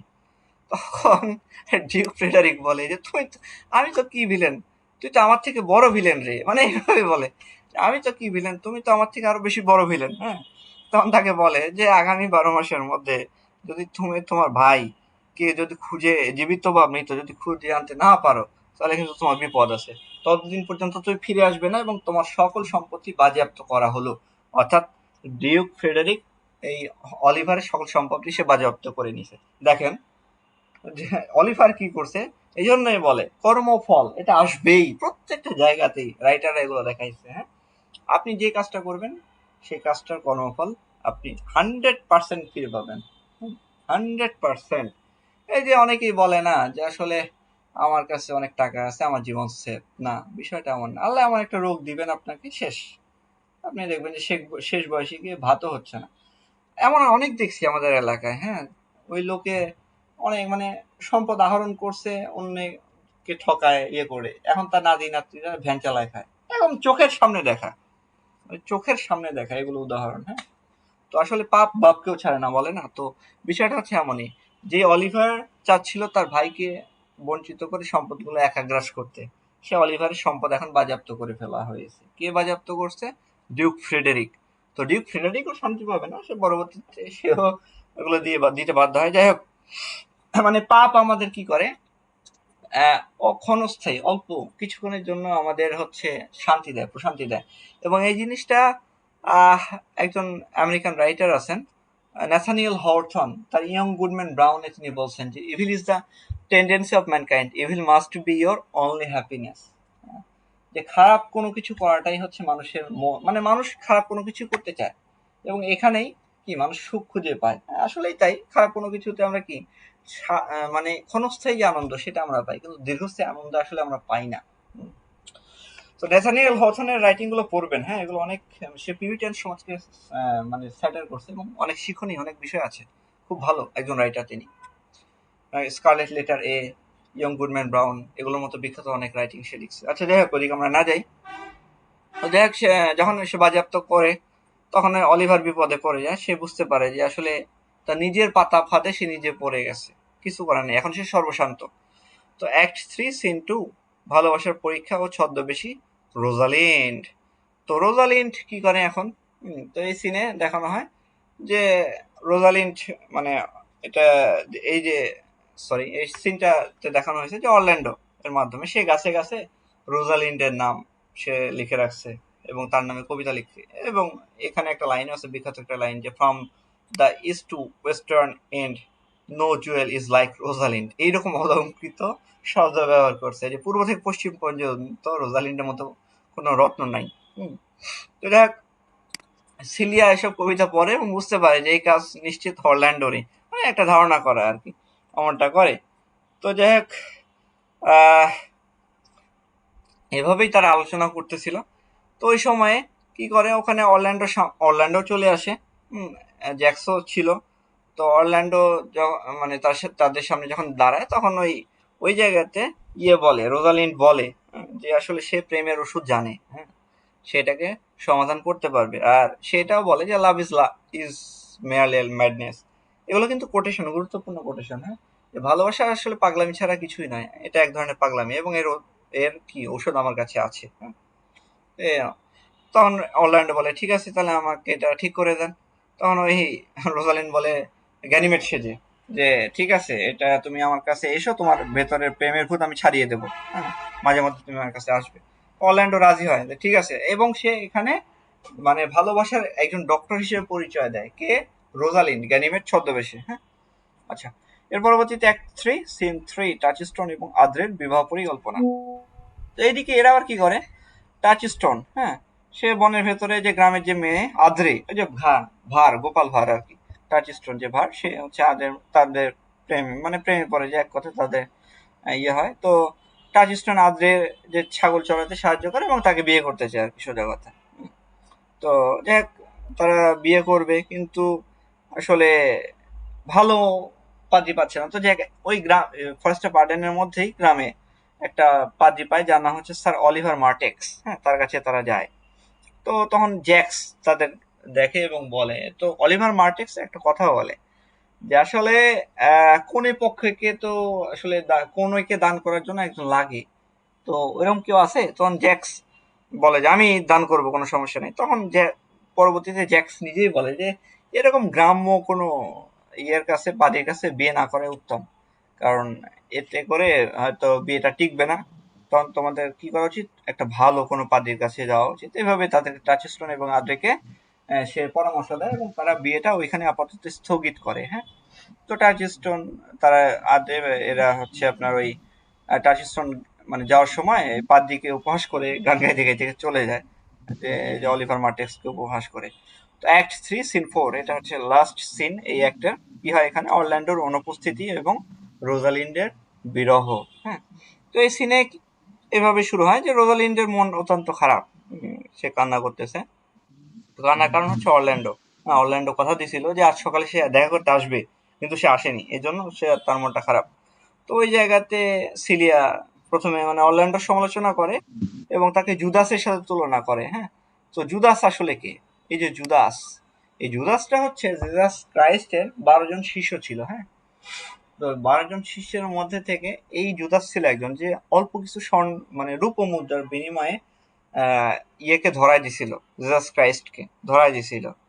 তো এই জন্য বলে যে আসলে অরল্যান্ডো এমনই। কিন্তু যখন দেখলো যে অরল্যান্ডোর সমালোচনা করায় রোজালিন্ডের মন খারাপ, তখন আবার অরল্যান্ডোর প্রশংসা সে আবার করে, হ্যাঁ।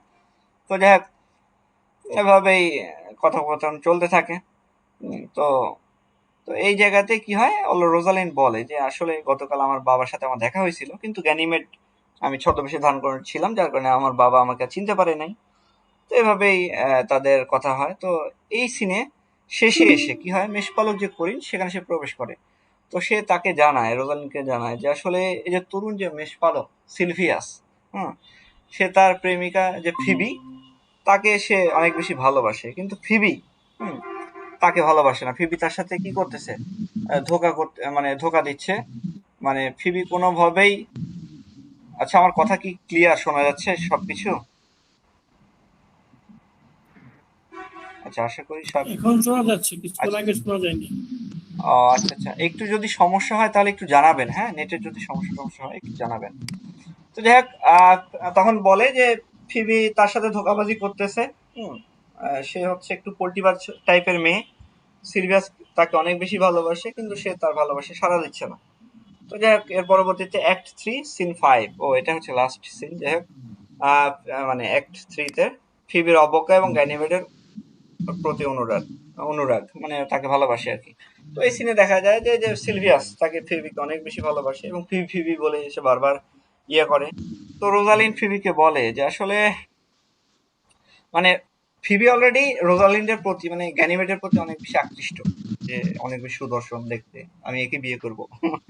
তো রোজালিন্ড বলে যে তুমি এমনটা কইরো না, তুমি সিলভিয়াসকে ভালোবাসো বা তার সাথেই থাকো, তোমার উচিত আসলে তাকে ভালোবাসা। কারণ এখানে তুমি যা আসো উপর থেকে দেখো, ভিতরটা এমনটা নাও হইতে পারে। তো যাক, গ্যানিমেডের মানে একটু সে ইয়ে বকাঝকা করে। হুম। আসসালামু আলাইকুম স্যার। ওয়ালাইকুম আসসালাম। কথা ছিল। জি বলেন। স্যার আমি এইখান থেকে স্ক্রিন শেয়ারটা দেখতে পাচ্ছি না, এটা কি আমারই সমস্যা নাকি সবাই দেখতে পাচ্ছেন? একটু স্যার জানতে চাচ্ছিলাম। জি, দেখা যাচ্ছে না। সবারই সমস্যা হচ্ছে। ও ভাবলাম যে হয়তো আমার সমস্যা, এখন দেখছি যে ও, অনেকেরই আচ্ছা হচ্ছে। আচ্ছা, একটু হ্যাঁ, এরকম একটু সমস্যা হলে অবশ্যই জানাবেন। এটা সামহাও কেটে গিয়েছিল স্ক্রিনটা। আচ্ছা, এখন এখন হওয়ার কথা। জি স্যার, এখন দেখতে পাচ্ছি। আচ্ছা ঠিক আছে, ওকে হয়েছে। ওকে, আমরা কন্টিনিউ করি, হ্যাঁ। তো যাক, এভাবেই তাকে বোঝায় সোজায়, কিন্তু কাজ হয় না। যাক, এভাবেই যাক গ্যানিমেড মানে ফিবির মনের অবস্থাটা বুঝতে পারে এবং মানে মানে এখানে কি হয় যে ফিবির মনের অবস্থাটা বুঝতে পারে গ্যানিমেড এবং মানে রোজালিন্ড আর কি। তো এর পরবর্তীতে অ্যাক্ট 4, চতুর্থ নম্বরে আমরা অ্যাক্টে চলে যাব। আর সেখানে কি হয়, প্রেমের শিক্ষা, শিকার এবং বীরত্বপূর্ণ কাজ। অ্যাক্ট 4 সিন 1, এখানে কি দেখানো হয়, প্রেমের অভিনয় এবং বিয়ের মহড়া ফয়েস্টা পার্ডেনের জায়গায়, হ্যাঁ, একটা জায়গায় এখানে হয়। তো এই সিনে শুরুতেই কি হয়, আমাদের যে মিলানকোলিক যে লর্ড জ্যাক্স এবং ছদ্মবেশী রোজালিন তারা কথাবার্তা বলে। তারা যে আসলে জীবনের বিভিন্ন বিষয় নিয়ে নিজেদের মধ্যে কথাবার্তা বলে। তো এরপরে সেখানে কি হয়, অরল্যান্ডো উপস্থিত হয়।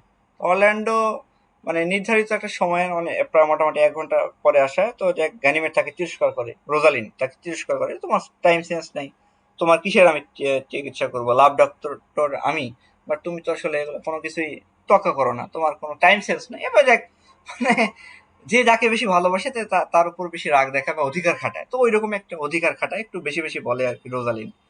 তো যাক, এর তাদের লাভ ট্রিটমেন্ট শুরু হয় আর কি।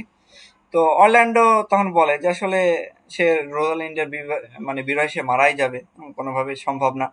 তখন কি করে, তখন এই যে রোজালিন্ড মানে বাস্তববাদী ভঙ্গিতে এটা প্রত্যাখ্যান করে, মানে বলে যে তুমি আমাকে প্রপোজ করো এমন ভাবে যে আমি হচ্ছি রোজালিন্ড, এরকম ভাবে। তো যাক, ওরকম ভাবে তখন যখন প্রপোজ করে, তখন রোজালিন্ড বলে যে আসলে পৃথিবীতে যে এটা বলছে যে man have die time to time and worms have eaten them but not love, যে পৃথিবীতে আসলে মানুষ মারা গেছে, যুগে যুগে অনেক মারা গেছে এবং পোকা তাদের দেহ খেয়েছে, কিন্তু প্রেমের কারণে কেউ মারা যায় না। এই জায়গাতে দুইটা মিথোলজিক্যাল রেফারেন্স আসে, ট্রয়লাস এবং লিয়েন্ডার রেফারেন্স আসে। তো ট্রয়লাসের কাহিনীটা কি, আপনারা সবাই জানেন যারা মাস্টার্স অলরেডি করতেছেন বা করেছেন।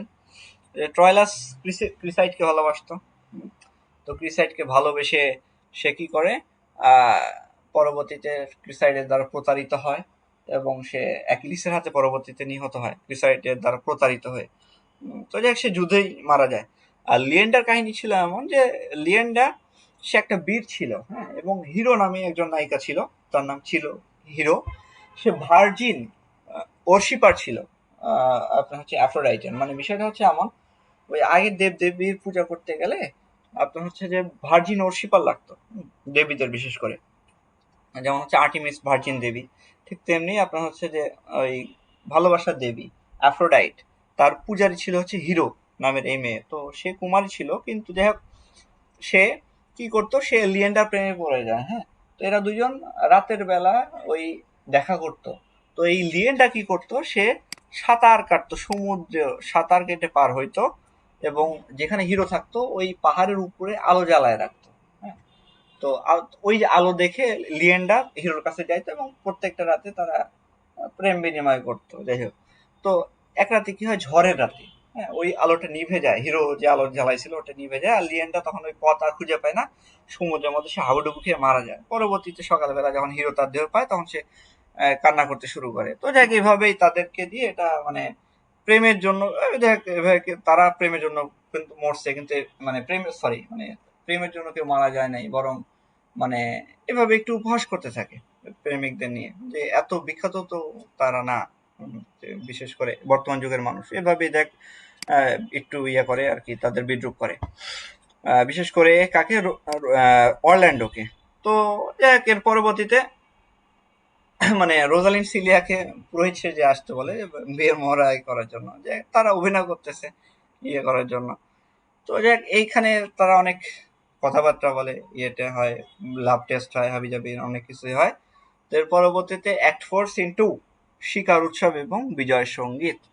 তো এই সিনে কি হয়, যে এটা আর্ডেনে হয়, ফার্স্ট অফ আর্ডেনে, যে শিকার একটা চিত্র দেখানো হয়েছে, যে লর্ড জ্যাক্স, এটা ডিউক সিনিয়রের যে অনুসারীরা তারা হরিণ শিকার করছে, এতে করে জ্যাক্সের মানে মনটা একটু খারাপ। সে চায় যে যে শিকার করছে ওই রোমানে সাম্রাজ্যে কেউ যদি কোনো বড় শিকার করতো বা রাজ্য দখল করতো, তাকে ওই রাজার মুকুট পরানো হতো। তো এখানে কি করতেছে, সে বলতেছে তাহলে যে এই হরিণটা শিকার করছে, জ্যাক্স বলতেছে তাকে ওই হরিণের শিং পরায় দেওয়া হোক। মানে এভাবে যে রসিকতা হয় আর কি, কথাবার্তা হয়।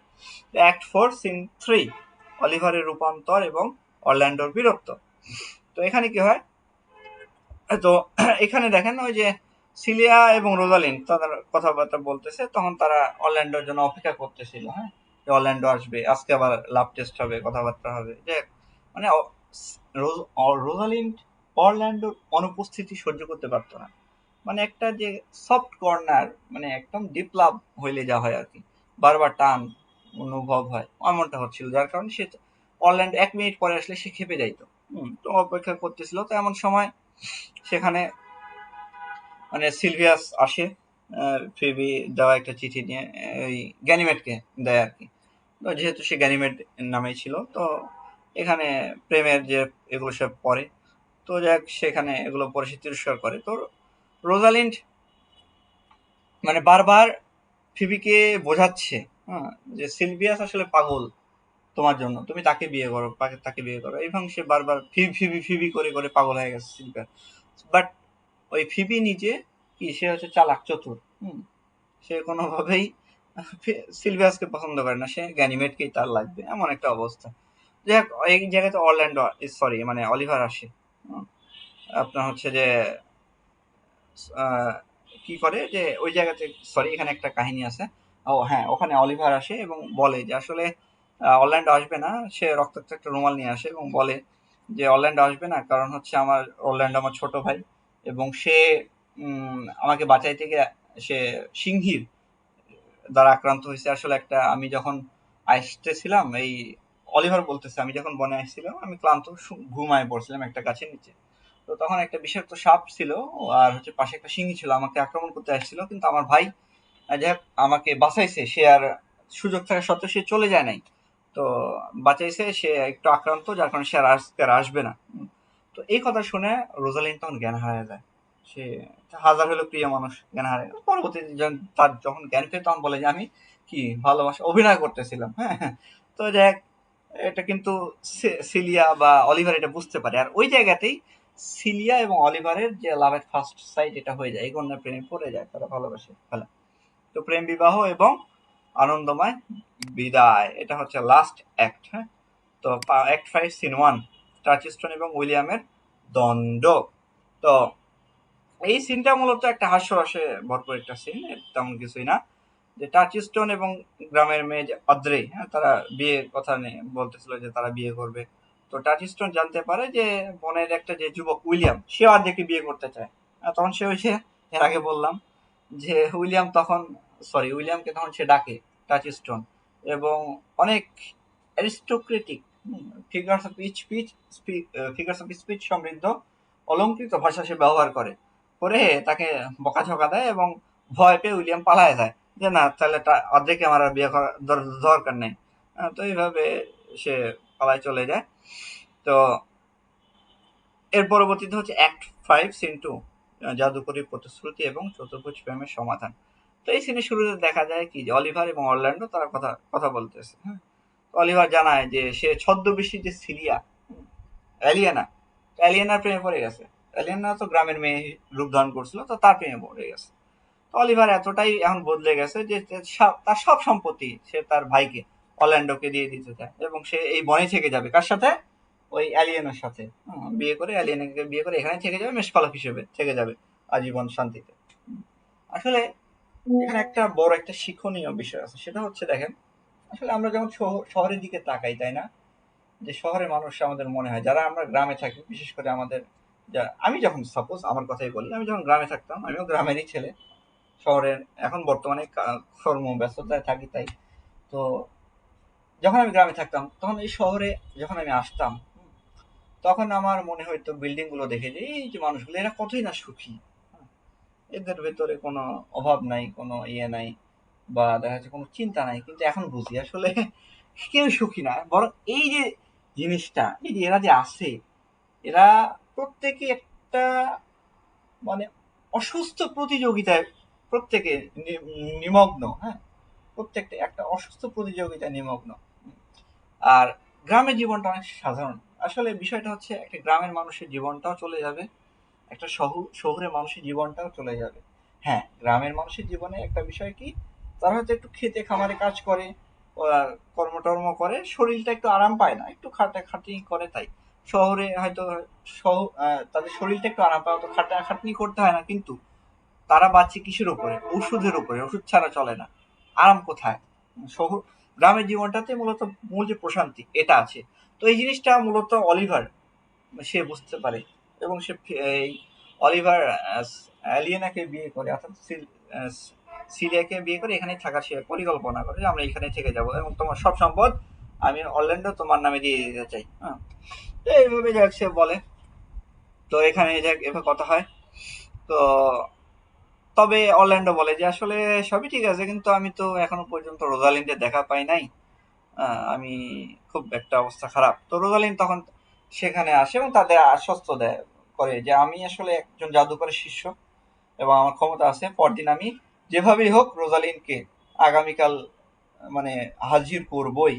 এবং তাদের যে বিয়ের ডেট, আপনার হচ্ছে অলিভার এবং সিলিয়া, এদের পরের দিনই তাদের বিয়ে হবে এবং অরল্যান্ডো রোজালিনকে পাবে, এভাবে একটা প্রতিশ্রুতি দেয়। দিয়ে এখানে শেষ হয়। তো অ্যাক্ট 5 সিন 3 প্রেমের গান ও বিয়ের প্রস্তুতি। তো এই সিনে কি হয়, এই সিনের শুরুতেই এই যে টাচ স্টোন গ্রামের মেয়ে অদ্রি তাদেরকে দেখা যায়। তো তারা তাদের আপকামিং যে বিয়ে এটা নিয়ে তারা অনেক বেশি উচ্ছ্বাসিত, আনন্দিত। তো টাচ স্টোন অদ্রিকে জানায় যে আগামীকালই তাদের সে আনন্দের দিন, আগামীকাল তারা বিয়ে করবে। তো এইভাবে তারা দুজন খুবই কথাবার্তা বলতে থাকে। তো এর পরবর্তীতে তারা ঘুরে বেড়ায় আর কি, এক কথায় এখানে টাচ স্টোন একটু বন্ধু সুলভ কথাবার্তা বলে, নিজেদের মধ্যে প্রেম আদান প্রদান এগুলো সবই হয়, গান টান হয় এখানে। তো অ্যাক্ট 5 সিন 4 এখানে মূলত মূল জায়গাটা, যে মিলন এবং সমাপ্তি। তো এই সিনে দেখানো হয় যে সব কিছুর অবসান ঘটতেছে।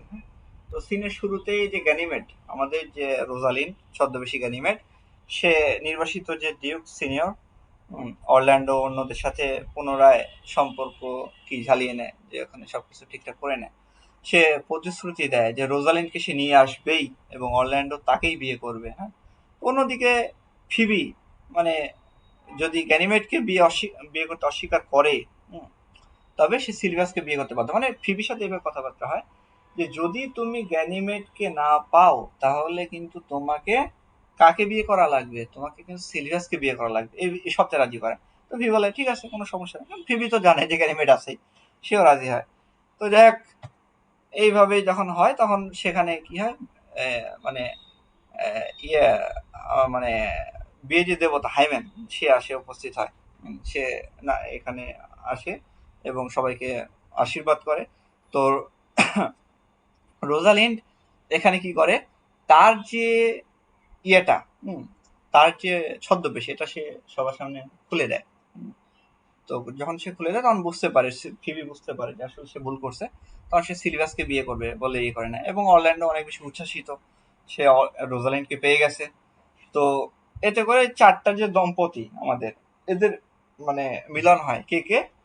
Sylvius, Touchstone Audrey, Silvius Phebe, Orlando Rosalind এবং হচ্ছে অলিভার এবং সিলিয়া, এই চারটা কাপল মিলিত হয়।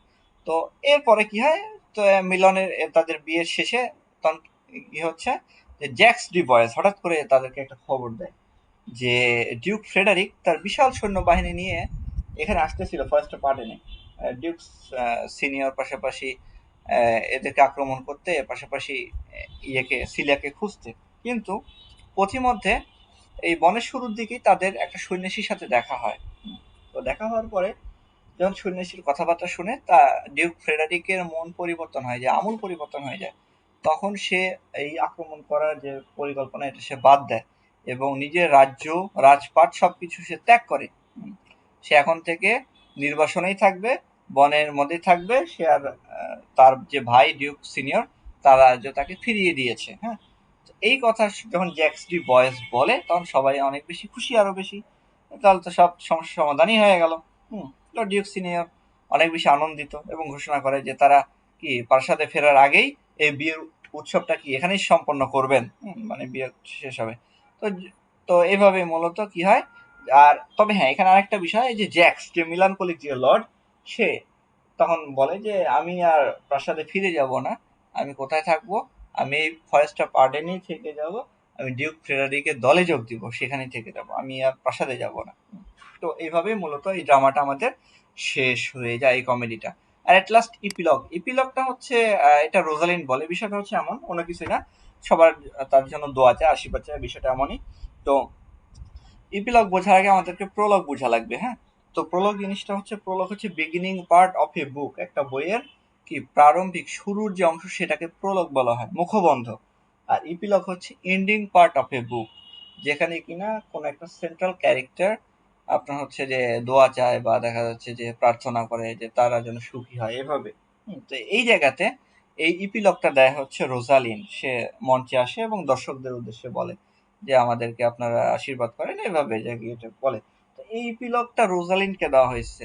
হ্যাঁ, মানে বিষয়টা হচ্ছে এমন যে ইপিলগ কোনো সময় কোনো নারী চরিত্রকে দেওয়া হইতো না বা নারীদেরকে ওইভাবে প্রাধান্য দেওয়া হইতো না, কিন্তু উইলিয়াম শেক্সপিয়র তার এই ড্রামাটায় রোজালিনকে এই ইয়েটা দিয়েছেন আর কি, এই পার্টটা দিয়েছেন, যার কারণে তিনি মহিলাদেরকে একটু মহিমান্বিত করছেন। তো এর মাধ্যমেই এই সম্পূর্ণ ড্রামাটা আমাদের মূলত শেষ হয়। এরপরে সিম্বলস আছে, তারপরে quotation and figures of speech আছে, যেভাবে আপনাদের দেওয়া হয়। এগুলো আর আলোচনা করলাম না, এগুলো আপনারা একবার করে পড়ে নেবেন, তাহলে এই কনসেপশন টোটাল ক্লিয়ার হয়ে যাবে। হ্যাঁ, আর আরও একবার করে অবশ্যই ড্রামাটা পড়বেন, তাহলে আরও অনেক বিষয় জানতে পারবেন। পাশাপাশি এখানে এমসিকিউ আছে, ব্রিফ সলিউশন আছে, এমসিকিউ আছে, এগুলো সবই আমি দিয়ে দিচ্ছি এই ক্লাস শেষেই। সবাই পড়ে নেবেন, তাহলে কনসেপশন টোটাল ক্লিয়ার হয়ে যাবে ইনশাল্লাহ। আশা করি আপনাদের কনসেপশন ক্লিয়ার হয়েছে। তো কারো কোনো প্রশ্ন? স্যার, হ্যাঁ, বলেন। জি স্যার, একটা কথা ছিল। হ্যাঁ। 7 stages of man's life ওটা ইংলিশে দিলে ভালো হতো। 7 stages of man's life, আচ্ছা ঠিক আছে, দিয়ে দিচ্ছি, সমস্যা নেই। এখানেই তো অল্প একটু এডিট করা, ওইটা দিয়ে দিচ্ছি। ওকে, কোনো সমস্যা নেই। এটা বাংলার পাশাপাশি ইংলিশ দুইটাই আমি দিয়ে দিচ্ছি। হ্যাঁ, তাহলে আপনার কনসেপশন আরো বেশি ক্লিয়ার হয়ে যাবে। হ্যাঁ, যে এটা শিশু নার্সের কোলে কান্নাকাটি করে, স্কুল ছাত্র ব্যাগ নিয়ে ধীরে ধীরে, মানে রিলাক্ট্যান্ট, মানে অনিচ্ছুক ভাবে সে স্কুলে যায় এবং কাঁদে বারবার, এরকমই। আচ্ছা ঠিক আছে, এটা আমি দিয়ে দিচ্ছি, সমস্যা নেই। ওই ড্রামা মেইন টেক্সট থেকে এটা জাস্ট কপি পেস্ট করা আমি দিয়ে দিচ্ছি, সমস্যা নেই। ওকে স্যার, পিডিএফটা কি এখন দেবেন না? হ্যাঁ, আমি এই ক্লাস শেষেই এটা দিয়ে দিচ্ছি, এক্ষুনি দিয়ে দেবো। জি। ঠিক আছে, কারো কোনো প্রশ্ন? আর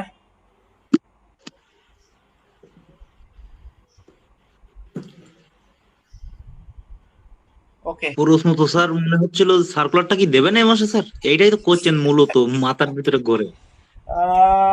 আপনারা আসলে ওভারঅল জব প্রিপারেশন নেন। হ্যাঁ, ওভারঅল জব প্রিপারেশন নেন, বিভিন্ন জবে অ্যাপ্লাই করেন, একটা সেফ জোন করে নেন।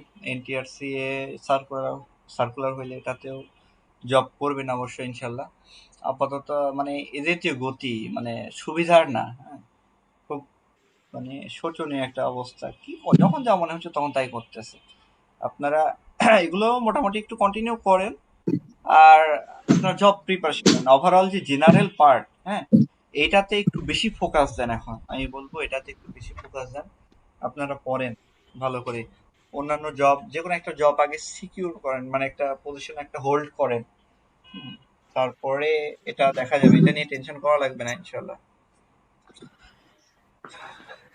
তো ঠিক আছে, আজকে তাহলে এ পর্যন্তই। ইনশাল্লাহ দেখা হচ্ছে আবার নেক্সট ক্লাসে। আমি ওই 7 আসসালামু স্টেজেস আলাইকুম। অফ ম্যানস লাইফ ওইটা ইংলিশে পাশাপাশি দিয়ে আমি ওইটা এডিট করে দিচ্ছি, দিয়ে আপনাদের পিডিএফটা দিয়ে দিচ্ছি। ঠিক আছে, সবাই ভালো থাকবেন ইনশাল্লাহ। দেখা হচ্ছে নেক্সট ক্লাসে। আসসালামু আলাইকুম, আল্লাহ হাফেজ। ওয়ালাইকুম আসসালাম ওয়া রাহমাতুল্লাহ।